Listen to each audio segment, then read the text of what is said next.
समय पहले की बात है। सबल नाम का एक व्यक्ति अपने जीवन से बहुत निराश था।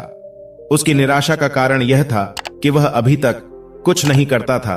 उसके घर वाले उसे दूसरों का उदाहरण देकर ताने मारते थे कि वह सब तो कामयाब हो गए और तू यही का यही रह गया।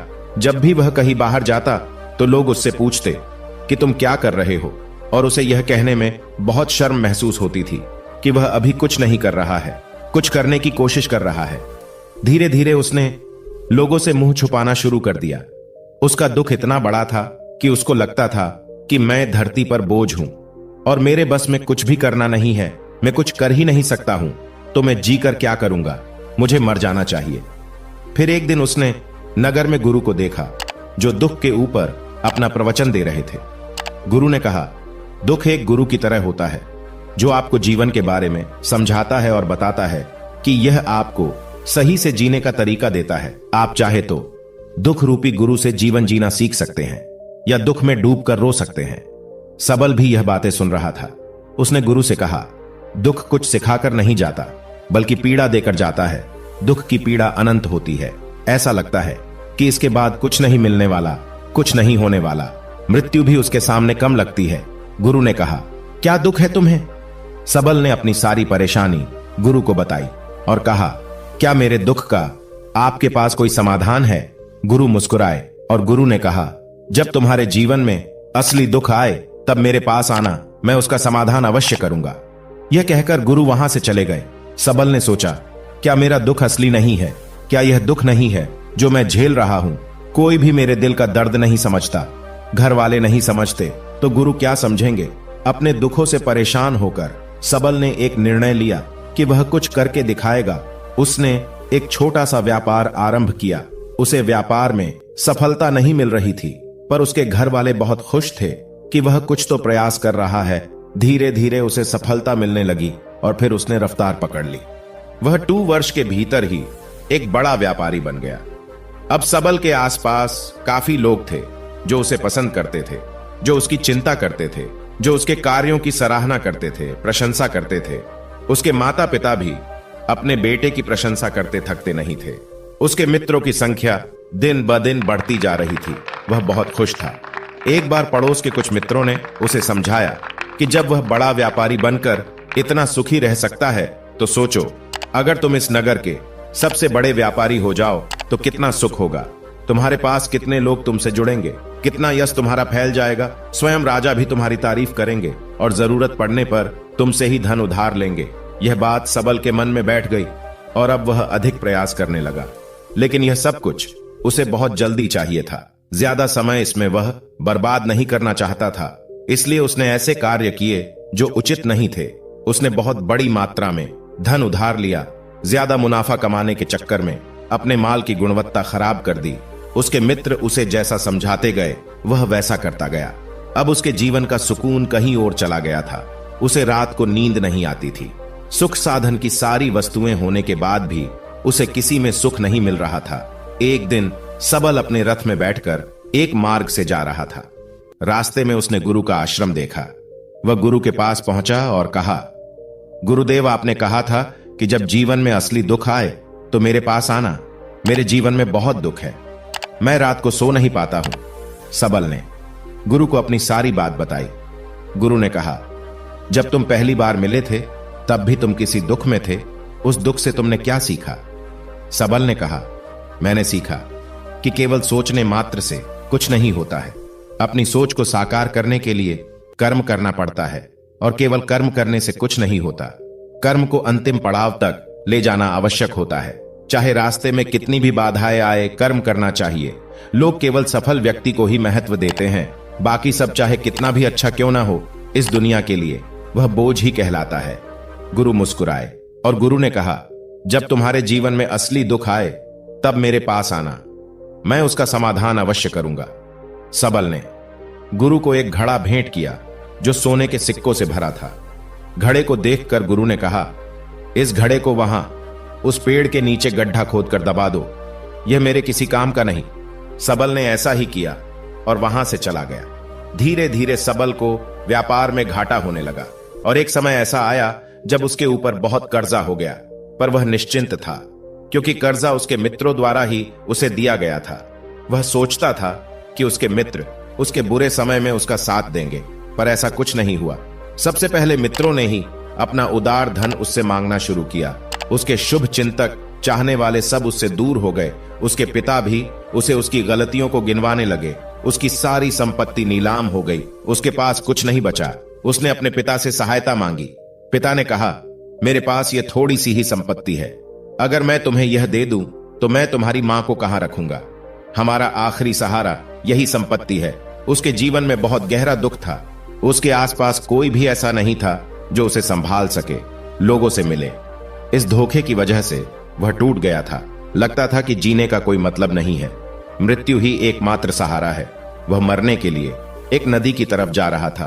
तभी रास्ते में उसे याद आया कि गुरु ने कहा था कि जब उसके जीवन में असली दुख आए तो वह उनके पास आए और वह उसके दुख का समाधान करेंगे। सबल गुरु के पास गया और उसने गुरु को सारी बात बताई और कहा कि मेरे दुख का समाधान कीजिए गुरुदेव।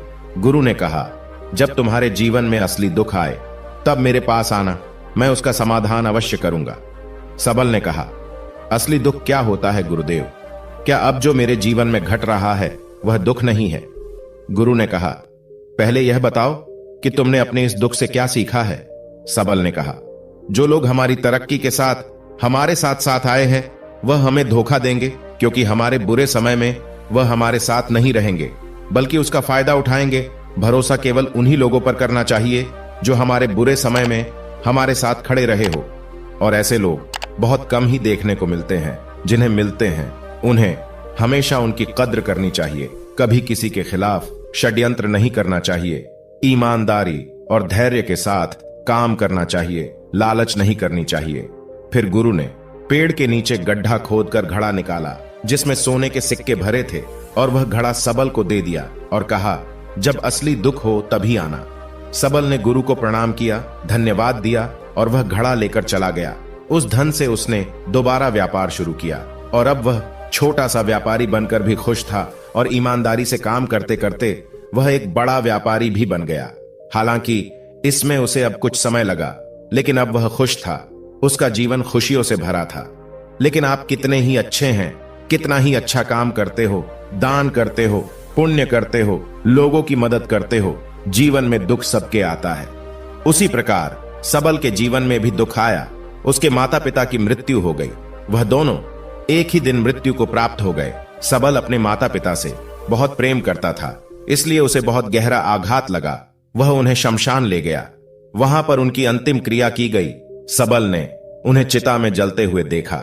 उसका मन बेचैन हो गया। उसके मन में हजारों सवाल खड़े हो गए। वह घर वापस आया तो उसने अपने माता पिता की संपत्ति को देखा, जिसके लिए वह हमेशा लड़ते रहते थे। आज वह लावारिस पड़ी थी।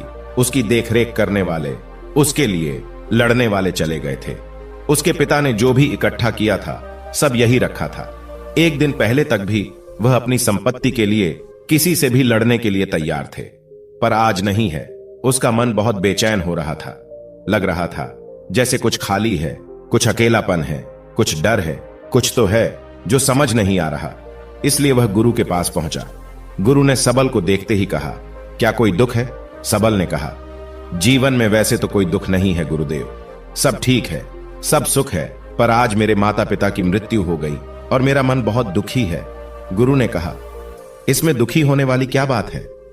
एक दिन सबके प्रियजनों को मर जाना है, तुम भी एक दिन मर जाओगे। सबल ने कहा, गुरुदेव आप यह क्या कह रहे हैं? मैं भी मर जाऊंगा, पर अभी तो मैं जवान हूं। गुरु ने कहा, इस प्यारे से भ्रम में तो सब जीते हैं कि मृत्यु बूढ़ों को आती है, जबकि उनके सामने ही जवान मर जाते हैं, बच्चे मर जाते हैं। मृत्यु का किसी की उम्र से कोई लेना देना नहीं है। गुरु के मुख से ये बातें सुनकर सबल वहां से चुपचाप चला गया, पर उसका मन बेचैन हो गया था। वह कुछ खालीपन सा महसूस कर रहा था। दिन रात वह अपने बारे में ही सोचता रहता था कि वह क्या कर रहा है, वह क्या है, हम करने क्या आए हैं। उसे कोई जवाब नहीं मिल रहा था और उसका दुख बढ़ता ही जा रहा था। कुछ दिन बाद वह वापस गुरु के पास पहुंचा और गुरु को सारी बात बताई। गुरु मुस्कुराए और गुरु ने कहा, आज पहली बार तुम्हारी जीवन में असली दुख उत्पन्न हुआ है। वास्तव में यही है जो दुख कहलाने लायक है कि हमें नहीं पता कि हम क्या कर रहे हैं, कौन है हम और हमें क्या करना है। सबल ने कहा, गुरुदेव मेरे दुख का समाधान कीजिए। गुरु ने कहा, हम सब अपने जीवन भर क्या इकट्ठा करते रहते हैं। सबल ने क्षण कहा, गुरुदेव सभी लोग धन संपत्ति, मान सम्मान, प्रेम, परिवार, मित्र, शत्रु आदि इकट्ठा करते रहते हैं। गुरु ने कहा, क्या इनमें से कुछ भी इकट्ठा करके हम अपने साथ ले जा सकते हैं? सबल ने कहा, नहीं गुरुदेव, इनमें से कुछ भी साथ नहीं जाता है। मेरे माता पिता के साथ भी कुछ नहीं गया, सब तो यही रह गया। गुरु ने कहा, ध्यान से समझना, इस दुनिया में जिसे हमें इकट्ठा करना है उसे हम कभी इकट्ठा करते ही नहीं।